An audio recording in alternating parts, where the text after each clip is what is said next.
और refractive index समझ में आ गया होगा। और रिफ्रैक्टिव इंडेक्स जो होता है आपका साइन में एंगल आई और साइन में एंगल आर का जो रेशियो होता है वो रिफ्रैक्टिव इंडेक्स की वैल्यू देता है। रिफ्रैक्टिव इंडेक्स हर मीडियम के लिए अलग अलग होता है, ये मैंने आपको बता दिया था। तो रिफ्रैक्टिव इंडेक्स को म्यू से डिनोट करते हैं, कहीं कहीं इसको एन से भी डिनोट करते हैं, तो आप यहाँ भी ध्यान रखना ये वाला साइन भी इसके लिए यूज होता है रिफ्रैक्टिव इंडेक्स के लिए। तो रिफ्रैक्टिव इंडेक्स आप इससे भी लिख सकते हो और इससे लिखते हैं। इंपॉर्टेंट क्या है वो मैं आपको बताऊंगा, मीडियम 1 और 2 जो इसके नीचे माना जाता है कि मीडियम 2 क्या है 1 क्या है, इस चीज को समझना बहुत ज्यादा इंपॉर्टेंट है। ठीक है, तो sine i upon sine r equal to क्या है, रिफ्रैक्टिव इंडेक्स की वैल्यू होती है। और इसको स्नेल लॉ भी बोलते हैं हम, तो यहाँ पे ध्यान रखना स्नेल लॉ भी यही होता है। ठीक है, नेक्स्ट आपको इसमें जो इंपॉर्टेंट चीज है वो समझनी है कि जब हम मीडियम 1 से मीडियम 2 में लाइट रे को एंटर कराते हैं तो जब वो रेयर से डेंसर में आती है तो नॉर्मल की तरफ बेंड हो जाती है, और जब वो डेंसर से रेयर में जाती है तो नॉर्मल से दूर हो जाती है। ये बात हमने पीछे कर ली थी। अब इसी में आपको समझना है कि रिफ्रैक्टिव इंडेक्स अगर मैं बोल रहा हूँ कि ये लाइट इसमें से इसमें एंटर हो रही है तो इस कंडीशन में रिफ्रैक्टिव इंडेक्स की वैल्यू हम कैसे निकालेंगे वो हमें समझना है। ठीक है, मैंने आपको बताया था कि लाइट रे जिस मीडियम में एंटर करती है अगर हम रिफ्रैक्टिव इंडेक्स निकाल रहे हैं तो उसी का निकालेंगे। अब कैसे लिखते हैं हम, देखो यहाँ पे एंगल आई है, यहाँ पे एंगल आर है, तो फॉर्मूला तो आप लगा लेंगे सीधा कि sir sine i upon sine r is equal to क्या आएगा, रिफ्रैक्टिव इंडेक्स आएगा। ये तो आपको पता है कि रिफ्रैक्टिव इंडेक्स आएगा। ठीक है, अब ये रिफ्रैक्टिव इंडेक्स जो आया है ये एक्चुअल में किसका आया है वो हमें देखना है, कैसे वो निकलेगा। ठीक है, मैंने यहाँ पे बोला कि रिफ्रैक्टिव इंडेक्स मीडियम 2 में आ रहा है तो हम इस यहाँ पे 2 मानेंगे। हमें नहीं पता ग्लास है वाटर है क्या है, लेकिन हमें ये पता है कि ऊपर रेयर है नीचे डेंसर है, तो ऊपर वाले के कंपेयर में नीचे वाला मीडियम थोड़ा सा डेंसर है। ठीक है, अब यहाँ पे हमने इसको मीडियम 2 मान लिया है, जो मीडियम होगा वो हम आने वाले क्वेश्चन से करेंगे तो लेंगे। और पहला मीडियम आपको मीडियम 1 था तो यहाँ पे हमने मीडियम 1 ले लिया है। अब अगर हमें इन दोनों का रिफ्रैक्टिव इंडेक्स अलग अलग दिया होता, इसका भी दिया इसका भी दिया, और हमें इनका टोटल रिफ्रैक्टिव इंडेक्स निकालना होता तो उसका भी एक फॉर्मूला होता है, वो क्या होता है, refractive index of 2 upon refractive index of 1। जो पहला मीडियम था उसका रिफ्रैक्टिव इंडेक्स वैल्यू नीचे आ जाती और जिसके अंदर जा रहा है उसका रिफ्रैक्टिव इंडेक्स ऊपर यहाँ आ जाता। तो रिफ्रैक्टिव इंडेक्स का जो फॉर्मूला होता है एक्चुअली में ये भी होता है। ठीक है, अगर हमें पता है कि ये डेंस मीडियम है, ये वाला नीचे डेंस मीडियम है, ऊपर वाला मीडियम रेयर मीडियम है, तो जब डेंस मीडियम में लाइट रे एंटर करती है तो तुम्हें पता है स्पीड क्या हो जाती है, कम हो जाती है। और लेकिन रिफ्रैक्टिव इंडेक्स क्या है, जितना ज्यादा डेंस होगा उतना ही ज्यादा रिफ्रैक्टिव इंडेक्स की वैल्यू होगी। तो इस समय ये पता चलता है कि वेलोसिटी के क्या होता है, ये इनवर्सली प्रोपोर्शनल होता है। रिफ्रैक्टिव इंडेक्स की जो वैल्यू होती है आपकी वो वेलोसिटी के, किसकी वेलोसिटी, लाइट रे की वेलोसिटी। जो लाइट रे आपकी चल रही है वो किसी मीडियम में चल रही है तो उस मीडियम की रिफ्रैक्टिव इंडेक्स के डायरेक्टली नहीं इनवर्सली प्रोपोर्शनल होता है क्या, v। तो इस बात को और ध्यान रखना, जब इनका एक दूसरे के कांटेक्ट में रिलेशन कैसा है, इनवर्सली रिलेशन है। तो यहाँ पर अगर मैं इसका फॉर्मूला वेलोसिटी का बनाऊंगा तो फॉर्मूला भी क्या आएगा, इनवर्स में ही आएगा। वेलोसिटी किसकी, यहाँ पे ऊपर मीडियम 1 की आएगी और नीचे वेलोसिटी मीडियम 2 की आएगी। तो ये कंप्लीट फॉर्मूला आपका बन जाता है इस टाइप के क्वेश्चन को सोल्व करने के लिए। क्या फॉर्मूला है कि sine i upon sine r equal to, या तो ये लगेगा, कहीं कहीं इसके डायरेक्ट इक्वल ये भी रखा जा सकता है क्योंकि जब दोनों वैल्यू दी होंगी। लेकिन अगर आपको ये दोनों ना दिए हो, वेलोसिटी दी हो डायरेक्ट कि इस वाले मीडियम में वो इतनी स्पीड से चल रहा था और इस वाले मीडियम में उसकी स्पीड बढ़ गई है या कम हो गई है, तो स्पीड के कॉन्टेक्ट में दिया हो तो आपको सीधा स्पीड से फॉर्मूले सोल्व करना है। आपको एंगल भी पूछ सकता है, आपसे रिफ्रैक्टिव इंडेक्स किसी एक सिंगल मीडियम का पर्टिकुलर मीडियम का पूछ सकता है, और आपसे किसी भी मीडियम में वेलोसिटी भी पूछ सकता है। रिफ्रैक्टिव इंडेक्स के जो क्वेश्चन आएंगे उनमें ये 3 ही कंडीशन रहती हैं, तीनों कंडीशन में से आपसे कुछ भी पूछा जा सकता है। ठीक है, तो जो भी आपसे पूछा जाएगा वो आप इसकी फॉर्मूले की हेल्प से निकाल लेंगे। मैं 2-4 क्वेश्चन आपको कराऊंगा टॉपिक के तुरंत बाद, तो हर टाइप का एक-एक 2-2 क्वेश्चन में डिस्कस कर लूंगा। देखो ये वाला तो सिंपल रहेगा आपका कि अगर रिफ्रैक्टिव इंडेक्स इस मीडियम का भी दिया है, इस मीडियम का भी निकालना है। मैंने माना इसका रिफ्रैक्टिव इंडेक्स क्या है, 1 है, इसका कितना है 1.5 है। तो देखो इतना सिंपल है क्योंकि एयर का और वैक्यूम का जो हम मानते हैं वो 1 के आसपास ही मानते हैं, तो 1 ही ले लेते हैं। वैक्यूम का 1 होता है और उसका 1.1 समथिंग कुछ होता है, तो एयर का भी 1 ही मान लेते हैं। तो मैंने माना कि एयर का कितना है 1 है और इसका कितना है 1.5 है। तो इस कंडीशन में देखो कितना इजी होता है निकालना रिफ्रैक्टिव इंडेक्स को। सीधा रिफ्रैक्टिव इंडेक्स 2 का फॉर्मूला लगाया, 2 का लगाने तो सर सबसे ऊपर कौन आएगा 2 आएगा, 2 का कितना है सर 1.5 है, और एयर का कितना है, एयर का 1 है, तो आंसर भी आपका ये क्या आ गया 1.5।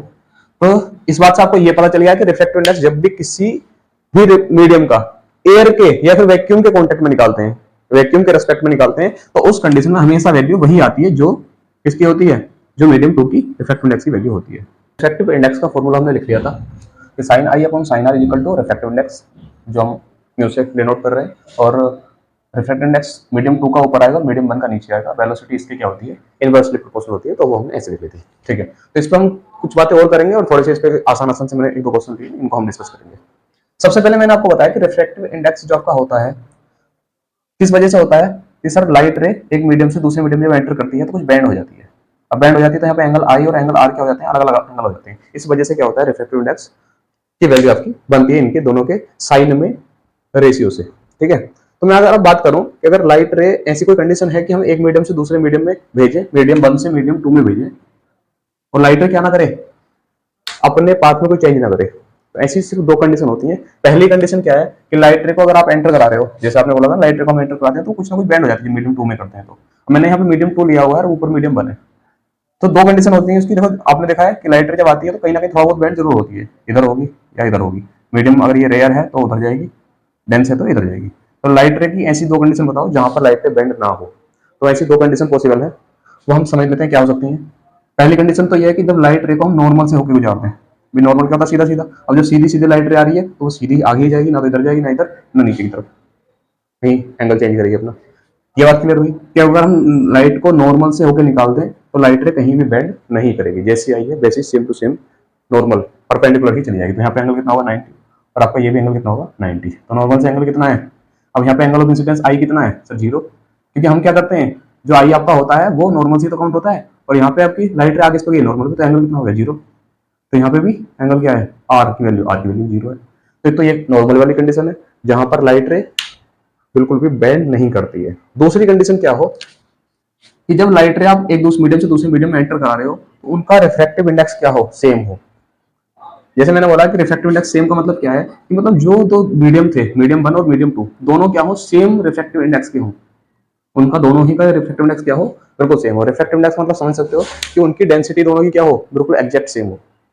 ये मीडियम इतना डेंस है और सेम टू सेम ये मीडियम भी इतना ही डेंस है, इसके पार्टिकल्स भी इतने ही क्लोज हैं, इसके पार्टिकल्स भी इतने क्लोज हैं। इस वाली कंडीशन में क्या होता है कि लाइट रे में कोई फर्क नहीं पड़ता, जैसे आती है वैसे निकल जाती है, कहीं से कहीं गुजारो लाइट रे कैसे होगी, ऐसे की ऐसे ही निकल जाएगी। ठीक है, तो ये दो कंडीशन और याद रखना जिनमें लाइट रे बेंड नहीं होती है। क्लियर हुआ होगा इतना? ठीक है, और एक छोटा सा क्वेश्चन और आ जाता है कि अगर हम लाइट रे को मीडियम 1 से मतलब एयर से किसी दूसरे मीडियम में एंटर करा रहे हैं तो किस पे डिपेंड करता है लाइट रे का कि कितनी ज्यादा बैंड होनी कितनी कम बैंड होनी है। तो सीधा सीधा ध्यान रखना, बैंडिंग जो होती है लाइट रे की, it's depend on refractive index. Refractive index मानो या फिर डेंसिटी मान लो, जो दूसरा मीडियम 2 है, मीडियम 2 की डेंसिटी जितनी ज्यादा होगी लाइट रे उतना ही ज्यादा बैंड करेगी। डेंसिटी का मतलब क्या है, और लाइट रे आ रही है ऐसे मानो आप, अभी आ रही थी, इसको अगर चलने में दिक्कत नहीं है तो सीधी निकल गई क्योंकि सेम मीडियम था, लेकिन थोड़ी सी इसको दिक्कत हुई तो थोड़ा बैंड होगी। अब मीडियम और ज्यादा डेंस है तो और ज्यादा बैंड हो जाएगी, और ज्यादा ही डेंस है तो और ज्यादा बैंड हो जाएगी। तो आप इसको थोड़ा सा रिलेट कर लेना कि जितनी ज्यादा डेंसिटी इतनी ही ज्यादा लाइट रे बैंड होगी। क्लियर है? ठीक है, तो आप इस बात का ध्यान रखना कि ये डिपेंड किस पे करती है लाइट रे कितना बैंड हो रही है, उसके रिफ्रैक्टिव इंडेक्स की वैल्यू को कर सकते हैं हम, या फिर उसकी डेंसिटी पे। और डेंसिटी का रिलेशन डायरेक्ट आपको दिख रहा होगा रिफ्रैक्टिव इंडेक्स से, जितनी ज्यादा डेंसिटी है उतना ही ज्यादा रिफ्रैक्टिव इंडेक्स की वैल्यू आपकी आ रही है। क्लियर है इतनी बात? ठीक है, हमने दो आसान से न्यूमेरिकल लिए हुए जो आपको कॉन्सेप्ट क्लैरिटी में हेल्प करेंगे। सबसे पहले आप देखिए, एंगल आई दिया आपको 30, एंगल आर दिया आपको 60। जब आपको एंगल आई और आर गिवन हो तो फॉर्मूला आप कौन सा लगाते हैं रिफ्रैक्टिव इंडेक्स निकालने की? तो रिफ्रैक्टिव इंडेक्स के लिए फॉर्मूला लगता है sine i upon sine r. I आपका 30 है, आर आपका 60 है, तो दोनों की आप वैल्यू जब पुट करोगे तो क्या आ जाएगा सामने, साइन 30 अपॉन साइन 60। इन दोनों की वैल्यू आपको पता होगी कितनी होती है, साइन 30 की वैल्यू 1/2, साइन 60 की वैल्यू कितनी होती है, √3/2। इनको एक दूसरे के अपोन में लिखेंगे तो 2 से 2 कट जाएगा, फाइनली आपका आंसर 1/√3 आ जाएगा, जो आपका रिफ्रैक्टिव इंडेक्स होगा। तो रिफ्रैक्टिव इंडेक्स निकालना आसान था, जब आपके पास दोनों एंगल गिवन हो तो आप यहाँ से ये वाली वैल्यू उठाओगे और यहाँ पर पुट कर दोगे, तो आपका फॉर्मूला इतना यूज हो रहा है, refractive index equal to sine i upon sine r. इसकी हेल्प से आपने रिफ्रैक्टिव इंडेक्स निकाल दिया है, और रिफ्रैक्टिव इंडेक्स की जो भी वैल्यू आएगी वो ये आएगी समथिंग। अब इसको आप कट कर सकते हो, 1 पॉइंट इसकी वैल्यू रखोगे यहाँ पे √3 की, और उसको कट करके जो भी आपका आंसर आएगा आप एग्जैक्ट वैल्यू भी निकाल सकते हो, या √3 की फॉर्म में आपका जो आंसर है वो आ गया है। ठीक है, नेक्स्ट क्वेश्चन है, रिफ्रैक्टिव इंडेक्स ऑफ वाटर दिया है कितना, 1.5। अगर आपको रिफ्रैक्टिव इंडेक्स ऑफ वाटर दिया हुआ है तो हमेशा ध्यान रखना, रिफ्रैक्टिव इंडेक्स अगर किसी का गिवन हो, जैसे वाटर का दे दिया है और कितना है 1.5 है, तो अगर 1.5 दिया है और इसके रिस्पेक्ट में नहीं दिया, किसके रिस्पेक्ट में, तो हमेशा हमें इसके रिस्पेक्ट में क्या मानना है, एयर मानना है या फिर वैक्यूम मानना है। हमने यहाँ पे क्या मान लिया है, एयर। बात समझ आ रही इतनी? तो कभी भी, और इसको हम क्या बोलते हैं, ये एब्सोल्यूट रिफ्रैक्टिव इंडेक्स होता है। मैं दो टाइप के रिफ्रैक्टिव इंडेक्स आपको बताया नहीं थे, तो बता देता हूं। जब हम रिफ्रैक्टिव इंडेक्स किसी मीडियम का एयर के रेस्पेक्ट में निकालते हैं या फिर वैक्यूम के रेस्पेक्ट में निकालते हैं तो उसको हम एब्सोल्यूट रिफ्रैक्टिव इंडेक्स बोलते हैं। और जब हम किसी भी मीडियम का रिफ्रैक्टिव इंडेक्स किसी दूसरे मीडियम के रेस्पेक्ट में निकालते हैं तो उसको हम रिलेटिव रिफ्रैक्टिव इंडेक्स बोलते हैं। फिर रिलेटिव रिफ्रैक्टिव इंडेक्स और एब्सोल्यूट रिफ्रैक्टिव इंडेक्स इस टाइप से आपके दो आएंगे। आगे बताता हूं मैं, कुछ क्वेश्चन आएंगे तो क्वेश्चन में मैं आपको क्लियर कर दूंगा क्या होता है एब्सोल्यूट रिफ्रैक्टिव इंडेक्स और क्या होता है आपका रिलेटिव रिफ्रैक्टिव इंडेक्स। तो आप समझ रहे हो मीडियम 1 और मीडियम 2 के होगा, इनका रिलेशन होता है एक दूसरे से। तो मीडियम 1 मीडियम 2 का जो रिलेशन है वो रिलेटिव रिफ्रैक्टिव इंडेक्स से पता चलेगा। और अगर मीडियम किसी एक मीडियम का एयर के साथ ही रिलेशन दिया हुआ है तो वो एब्सोल्यूट रिफ्रैक्टिव इंडेक्स से पता चलेगा। और यहाँ पर एब्सोल्यूट रिफ्रैक्टिव इंडेक्स की बात कर रहे हैं हम, कितना दिया है 1.5 दिया है। अगर आपको रिफ्रैक्टिव इंडेक्स गिवन हो कितना दिया है 1.5, तो इसमें फॉर्मूला स्पीड में जा रहा है। आपको क्या बताना है, स्पीड कैलकुलेट करनी है। स्पीड कैलकुलेट करने के लिए आपको रिफ्रैक्टिव इंडेक्स का डायरेक्ट रिलेशन किसके साथ देखना होगा, स्पीड के साथ। और रिफ्रैक्टिव इंडेक्स को इसको लिखने का क्या तरीका है, 1.5 और नीचे किसका आएगा एयर का, एयर का क्या है 1, ऐसे भी लिख सकते हैं हम इसको। तो ये आपका क्या आ गया, रिफ्रैक्टिव इंडेक्स ऑफ 2 कितना है 1.5, रिफ्रैक्टिव इंडेक्स ऑफ 1 वो कितना है 1 है। रिफ्रैक्टिव इंडेक्स यहाँ पे वेलोसिटी की बात करें तो वेलोसिटी क्या v1, v1 क्या है, v1 होता है मीडियम 1 की वेलोसिटी। चलो मैं मीडियम बना देता हूँ, हुआ क्या एक्चुअल में, एक नॉर्मल था उससे कोई रे आई है, टकराने के बाद जब वो एयर से आई होंगे ग्लास में जा रही है, सॉरी वाटर में, एयर से वाटर में जब लाइट एंटर कर रही है तो उसकी स्पीड एक्चुअल में जो थी वो नहीं रही है, अब थोड़ी स्लो हो गई और वो नॉर्मल की तरफ बेंड भी हो गया है। आई आर तो आपको क्लियर होगा, बस इस बात का भी ध्यान रखना जब वो डेंस मीडियम में जाती है तो स्पीड हमेशा क्या हो जाती है, स्लो हो जाती है। तो पहले जो v1 होगी वो मीडियम 1 की होगी और v2 होगी वो किसकी होगी, मीडियम 2 की। v1 कितनी गिवन है आपको, मैंने देखा यहाँ पे v1 अपॉन v2 आएगा फॉर्मूले में, क्लियर है इतना। तो यहाँ पे 1.5 इक्वल v1 की स्पीड आपकी पता है, एयर में जो स्पीड होती है वो 3 मल्टीप्लाई 10 की पावर 8 होती है, इस बात को सब जानते हैं। अगर कोई नहीं भी जानता है तो उसको याद रखना, एयर में जो आपकी लाइट रे की स्पीड होती है, लाइट कितनी स्पीड से चलती है एयर में, तो वो 3 मल्टीप्लाई 10 की पावर 8 मीटर पर सेकंड इस स्पीड से चलती है। अगर आपको इसकी स्पीड गिवन है तो आप v1 की वैल्यू ऊपर लिखोगे 3 मल्टीप्लाई 10 की पावर 8 मीटर पर सेकंड, अपॉन में v2 आपको निकालना है तो v2 की वैल्यू आप ऐसे लिखोगे। अब v2 आपका इधर आ जाएगा और 3 मल्टीप्लाई 10 की पावर 8 अपॉन में 1.5 नीचे चला जाएगा। अगर इस 1.5 से आप इसको कट करोगे तो यहाँ 0 बढ़ जाएगा, पॉइंट हटाया 0 बढ़ गया, 15 से 2 बार 30 और फाइनली आपका आंसर आ गया 2 मल्टीप्लाई 10 की पावर